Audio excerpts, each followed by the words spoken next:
Thursday. Finally ரொம்ப நாளா வாங்கணும்னு நினைச்ச புட்டு மேக்கர் வாங்கியாச்சு. இன்னைக்கு பிரேக்ஃபாஸ்ட்க்கு ரொம்ப டேஸ்டியான ஹெல்த்தியான ராகி புட்டு தான் ப்ரிப்பேர் பண்ணினேன்.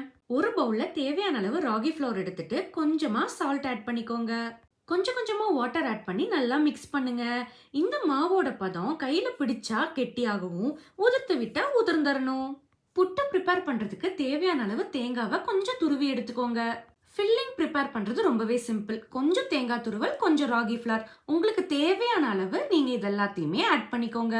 ஒரு 10 to 15 மினிட்ஸ் நல்லா வேக விடணும். இந்த புட்டு மேக்கரோட லிட்ல ஹோல்ஸ் இருக்கும். அதுல இருந்து ஆவி வெளியே வந்ததுனாலே புட்டு ரெடி ஆயிடுச்சுன்னு அர்த்தம். அவ்வளவுதான், ரொம்ப டேஸ்டியான ராகி புட்டு ரெடி ஆயிடுச்சு. இது கூட நீங்க கடலைக்கறி ப்ரிப்பேர் பண்ணியும் சாப்பிடலாம், பனானா நாட்டு சக்கரை ஆட் பண்ணியும் சாப்பிடலாம். நம்ம சேனல் விஜே விஸ்டால ஷார்ட்ஸ் மட்டும் இல்லாம நிறைய இன்ட்ரெஸ்டிங்கான vlogsம் அப்லோட் பண்ணியிருக்கேன். கண்டிப்பா செக் பண்ணி பாருங்க.